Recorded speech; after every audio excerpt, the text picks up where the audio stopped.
चलिए, ब्रोकर बोले हमारी खास पेशकश, जिसमें हर्ष जो है तमाम बहुत सारे ब्रोकरेज हाउसेस की रिपोर्ट्स लेकर के हमारे साथ जुड़ते हैं और हर्ष हमारे साथ जुड़ गए हैं तमाम मंथन करके, चिंतन करके। बताइए हर्ष, आज क्या कुछ पिटारे में है आपके? जी, पहले अगर हम लोग स्टॉक की बात करें तो बंधन बैंक की हम लोग बात कर लेते हैं। यहाँ पर यूबीएस की रिपोर्ट है, खरीदारी की सलाह दी और 210 रुपये का लक्ष्य दिया है। इससे पहले जो उनका जो टारगेट था वो करीब 165 रुपये के आसपास था, तो वहाँ से उन्होंने बढ़ा के 210 रुपये कर दिया है। अब इनका कहना क्या, देखिए इनका सबसे पहले ये कहना है कि अभी जो है तमाम तरह के आप देखिए बैंकिंग के जो ट्रेंड्स हैं, यहाँ पर जो फंडामेंटल्स है वो मजबूत है, जिसका फायदा इसको भी देखने को मिल रहा है। क्रेडिट कॉस्ट में धीरे धीरे करके और सुधार होता हुआ दिखेगा, इसकी उम्मीद जता रहे हैं। लेकिन इन्होंने कहा है कि वित्त वर्ष 2026 के एस्टीमेट के हिसाब से आप देखें तो नेट इंटरेस्ट मार्जिन में करीब 30 से 40 बेसिस पॉइंट की गिरावट हो सकती है। इनका कहना है कि वित्त वर्ष 2025 में अगर आप देखें तो जो नेट इंटरेस्ट मार्जिन था वो करीब 3% के आसपास था यहाँ पे, और क्रेडिट कॉस्ट की बात करें यहाँ पे तो 3% के आसपास था, लेकिन वहाँ से ये घटता हुआ दिख सकता है। सेक्टोरल जो एसेट क्वालिटी में सुधार हो रहा है वो भी इस स्टॉक ने पहले ही प्राइस इन कर लिया है, ये चीज़ इन्होंने बताई है साथ में। और रिटर्न ऑन एसेट की बात करें तो इन्होंने कहा कि हम लोगों के रडार पर है, हम लोग ऑब्जर्व करेंगे और फिर उसके बाद से दोबारा से इसकी री-रेटिंग तय करेंगे। चलिए, तो ये बात यहाँ पर निकल के आती हुई 190 के आसपास चल रहा है, 210 के टारगेट यहाँ पर निकल के आते हुए 20 रुपये ऊपर के लक्ष्य दिए गए हैं बंधन बैंक के लिए। तो अच्छा टारगेट है यूबीएस की तरफ से। आज बैंकों पे हमने काफ़ी बातचीत भी की है। सर, बंधन बैंक पे आपकी टिप्पणी जानना चाहेंगे। आपके शहर में इनका ज़्यादा प्रेजेंस है, आपके राज्य में इनका बहुत ज़्यादा प्रेजेंस है और काफ़ी एक दायरे में रहने के बाद अब ये आगे बढ़ता हुआ दिखाई दे रहा है। क्या सलाह रहेगी आपकी? आप म्यूट है सर।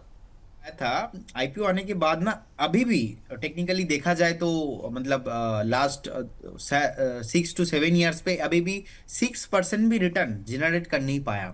नीचे ही आ रहा है बार बार वीकली मंथली बेसिस पे। अब देखिए एक अच्छा खासा बेस बनाया 130 के आसपास, तो 130 के आसपास बेस बनाने के बाद धीरे धीरे स्टॉक ऊपर आ रहा है। तो उस टाइम पे 130 140 के आसपास अच्छा वैल्यूएशन था, अभी 188 के आसपास चल रहा है। मुझे लगता है कि स्टॉक आपको 220 230 के आसपास भी मिल जाएगा टारगेट हायर टाइम फ्रेम में, क्योंकि बैंक निफ्टी अगर और भी ज्यादा ऊपर जाता है, और जो पीएसयू बैंक वो भी चलता है, प्राइवेट बैंक वो भी चलता है, तो बंधन बैंक भी पीछे नहीं होंगे। अब बीच में क्या हुआ था, बैंक के साथ ज्यादा जो एनपीए है वो इंक्रीज हुआ था। अब बैंक का तो स्पेशल एक टीम गठन हुआ है जहाँ पे जो लोन्स वगैरह ज्यादा, तो थोड़ा जो बैड डेट है वो रिकवरी का काम चल रहा है। मुझे लगता है कि आ जाएंगे 210 215 के जो भी टारगेट है, लेकिन यहाँ पे फ्रेश बाई करना और एक एक्सपेक्ट करना कि बंधन बैंक यहाँ से मिनिमम मुझे 15% 100% रिटर्न देगा, ये गलत है।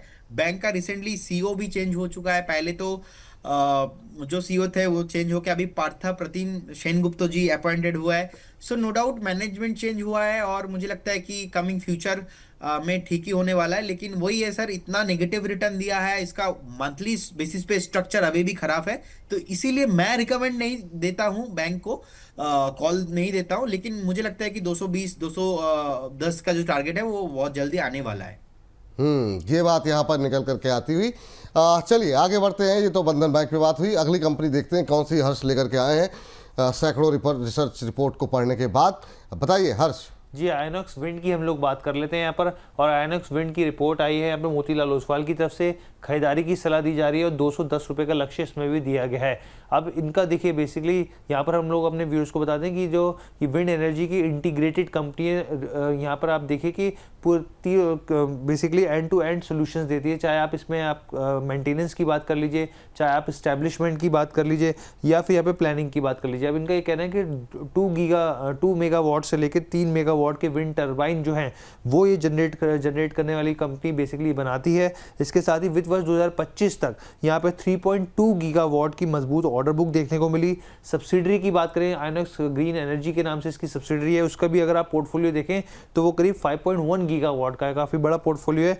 और इनका कहना है कि वित्त वर्ष 2025 से लेकर 28 के बीच में अगर आप एबिटा की बात करें यहाँ पर तो 38% तक यहाँ पे एक कंपाउंड एनुअल ग्रोथ रेट देखने को मिल सकती है।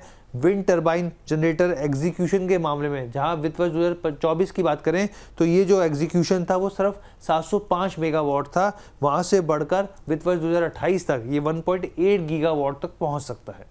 चलिए, तो ये बात आइनॉक्स विंड को लेकर के निकल के आती है। यहाँ पर भी टारगेट 210 का ही है, दोनों में 210 210 हाँ 176 के आसपास चल रहा है सर। आज 2.25% की मजबूती। आइनॉक्स विंड इस पर काफी सवाल भी रहते हैं, आपकी टिप्पणी क्या रहेगी आइनॉक्स विंड को लेकर के सर? देखिए फंडामेंटली बढ़िया कंपनी है, लेकिन प्रोमोटर होल्डिंग बहुत डिक्रीज हुआ है इसमें, और कंपनी का जो डेट था वो भी थोड़ा रिड्यूस हुआ है, और एक्सपेक्टेड है कि गुड क्वार्टरली रिजल्ट भी आएगा। लास्ट 5 साल से ऑलमोस्ट 29% CAGR के साथ प्रॉफिट ग्रोथ हो रहा है कंपनी का। इसमें नेगेटिव पॉइंट सर मुझे यही लगा कि लास्ट 3 साल में धीरे धीरे प्रोमोटर ने ऑलमोस्ट अप्रोक्स 20% जो स्टेक है वो डिक्रीज कर दिया प्रोमोटर ने। सो अभी देखिए आप देखेंगे कि जो पी है, जो प्राइस टू अर्निंग रेशियो है 51 के आसपास है, इंडस्ट्री है ऑलमोस्ट 54 के आसपास। तो कंपेयर टू इंडस्ट्री भी देखेंगे अभी भी थोड़ा कम है। इन टर्म्स ऑफ टेक्निकल अभी अगर वैल्यूएशन देखते हैं कि 176 के आसपास चल रहा है, मुझे लगता है कि अभी एक पोटेंशियल बाइंग जोन के आसपास ही है, लेकिन रिस्की है। 155 आपका स्टॉप लॉस होना चाहिए। अभी अगर करंट जोन से आप बाय करते हो तो 155 स्टॉप लॉस करंट जोन से बाय करके जा सकते हो। इस केस में पहला टारगेट होगा 195 अगर क्रॉस होता है उसके ऊपर, तब जाके स्टॉक फिर से 220 तक जाने के लिए रेडी हो सकता है। लेकिन 200 के आसपास मैक्सिमम, लास्ट टाइम भी हमने देखा था कि रेसिस्टेंस फेस करके नीचे आ गया, तो इसीलिए 195 196 मैक्सिमम जाने के लिए रेडी हो सकता है, लेकिन उससे ऊपर जाएगा तब जब 200 के ऊपर क्रॉस होगा। अब प्रोमोटर होल्डिंग इतना डिक्रीज हुआ है अभी, इसीलिए मुझे लगता है कि 3 से 4 क्वार्टर तो वेट करना पड़ेगा, इमीडिएट लेवल पे नहीं आने वाला। चलिए ये बात यहाँ पर निकल करके आती हुई, और ये आइनॉक्स विंड पे। अब चलते हैं अगली कंपनी की तरफ। हर्ष, अगली कंपनी कौन सी होगी? अगली कंपनी है SBI कार्ड्स की हम लोग बात कर लेते हैं यहाँ पर, और गोल्डमैन सैक्स की रिपोर्ट है, न्यूट्रल की सलाह दी और 1006 रुपये प्रति शेयर के भाव का लक्ष्य दिया है इन्होंने बहुत लिमिटेड पॉइंट्स के बारे में बताया है। इनको बेसिकली इनका कहना है कि अभी पीछे को स्टॉक में एक अच्छी तेज़ी देखने को मिली, वैल्यूएशन बढ़ते हुए दिखे, तो इसलिए हम लोग इसको ऑब्जर्व कर रहे हैं। दूसरी चीज़ इनका कहा कि आने वाले दिनों में ग्रोथ और यहाँ पे क्रेडिट कॉस्ट में यहाँ पे एक फोकस रहेगा। यहाँ पे देखेंगे किस तरीके से जो यहाँ पे जो SBI कार्ड्स है कैसे रिएक्ट करता हुआ दिखता है। इसके साथ इन्होंने कहा कि जो इंडस्ट्री में यहाँ पे क्रेडिट कार्ड की जो लोन है वो यहाँ पे जो ग्रोथ है वो धीमी देखने को मिल रही है, तो इसका इम्पैक्ट यहाँ पर भी होता हुआ दिखेगा, लेकिन मिड टर्म में ये जो है यहाँ पर अच्छा प्रदर्शन करता हुआ दिख सकता है। चल, तो ये बात SBI कार्ड को लेकर के ध्यान रखिए। 1.5% 2% के आसपास की गिरावट आज देखने को मिल रही है, लेकिन ऊपर की तरफ 1006 के टारगेट दिए जा रहे हैं गोल्डमैन सैक्स की तरफ से। सर, आपकी टिप्पणी क्या होगी गोल्डमैन सैक्स की जो टिप्पणी आई है उसको देखते हुए? नो डाउट विपुल जी, मैं पॉजिटिव हूँ SBI कार्ड को लेके, लेकिन मैं शॉर्ट टाइम के लिए इन्वेस्ट करना नहीं चाहता SBI कार्ड जैसे स्टॉक में, क्योंकि रिसेंटली जो RBI का रेट कार्ड भी हुआ, और मुझे लगता है कि इसका जो इफेक्ट है ये 1-2 दिन में नहीं आने वाला है, एटलीस्ट 6 से 8 महीना टाइम लगता है। अब रिसेंटली ऊपर से हमने देखा कि ऑलमोस्ट 1000 के आसपास टॉप भी लगाया, टॉप लगा के अभी नीचे आया है, 915 के आसपास ट्रेड हो रहा है। इनफैक्ट आप देखेंगे कि आज से ऑलमोस्ट 10 साल पहले अगर रेवेन्यू देखेंगे ऑलमोस्ट 1400 करोड़ के आसपास था, अभी तो 18,000 करोड़ के आसपास लास्ट मार्च 25 में पोस्ट किया है। तो near about revenue in terms of profitability बहुत ही बढ़िया हो रहा है। SBI कार्ड है तो नो डाउट SBI का ब्रांड भी है, सो इसमें EPS भी देखेंगे ऑलमोस्ट जो मार्च 25 का है वो भी पॉजिटिव ही है बहुत। अभी देखिए 915 के आसपास चल रहा है, मुझे लगता है कि एक बार आपको वेट करना चाहिए, क्योंकि जिस तरीके से नीचे आया है लास्ट एक हफ्ते से भी नीचे आ रहा है, मुझे लगता है कि एक कंटिन्यू थोड़ा और ज़्यादा होना चाहिए। अभी आपको बाय नहीं करना चाहिए। ये जो रिपोर्ट सर आप आते हैं ना, ये रिपोर्ट में टारगेट तो आ जाता है, लेकिन कब बाय करना है, कौन सा लेवल पे बाय करना है, वो नहीं आता है। सो मुझे लगता है एक बार 880 885 एक पोटेंशियल बाइंग जोन है, आप उसमें बाय कीजिए। उस केस में 850 का एक स्टॉप लॉस भी मेंटेन करना चाहिए। 850 का स्टॉप लॉस मेंटेन कीजिए, 880 885 के आसपास आता है तो बाय कीजिए। उस टाइम पे टारगेट होगा 950 1000 के आसपास। मुझे लगता है ये जो सीन है, ये सीन होने के लिए भी एटलीस्ट आपको 6 से 8 महीना टाइम चाहिए। ठीक, ये बात यहाँ पर SBI कार्ड को लेकर के निकल के आती हुई आज के लास्ट काउंटर के लिए चलते हैं। आज के बाद हर्ष, आज की आखिरी कंपनी कौन सी होगी? जी, एशियन पेंट्स की हम लोग बात करते हैं। लगातार खबरों में बनी हुई एशियन पेंट और बिरला ऑपस के बीच में मामला थोड़ा उलझता हुआ दिख रहा है यहाँ पर, और CLSA की रिपोर्ट आई, अंडर परफॉर्मेंस की इन्होंने रेटिंग दे दी है, और 1967 रुपये का यहाँ पे इन्होंने लक्ष्य रखा है यहाँ पर। अब बेसिकली यहाँ पर जो रिपोर्ट निकल के आई है उसमें उनका ये साफ तौर पे कहना है कि हम लोग यहाँ पे ऑब्जर्व कर रहे हैं कि CCI की तरफ से, कंपटीशन कमीशन ऑफ इंडिया की तरफ से क्या फैसला आता है, क्योंकि उन्होंने यहाँ पे बोला है कि एशियन पेंट्स ने अपनी जो प्रेजेंस है उसका दुरुपयोग किया किया है उसकी जांच करने के लिए उन्होंने आदेश दे दिए हैं और ये जो रिपोर्ट है वो 90 दिनों में आती हुई दिखेगी।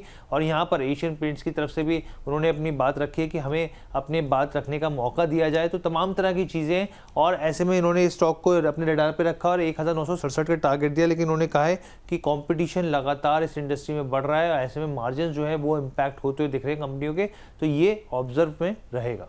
चलिए, ये बात यहाँ पर एशियन पेंट्स आज सुबह से ही जो है चर्चा में काफ़ी ज़्यादा रहा। टारगेट यहाँ पर और नीचे की तरफ आते हुए दिखाई दे रहे हैं। सर क्या करना चाहिए सर बर्जर पेंट्स को लेकर के? क्या अभी और दबाव बढ़ेगा? और दूसरा, क्या इस सेक्टर में बर्जर पेंट क्या इससे बेहतर हो सकता है?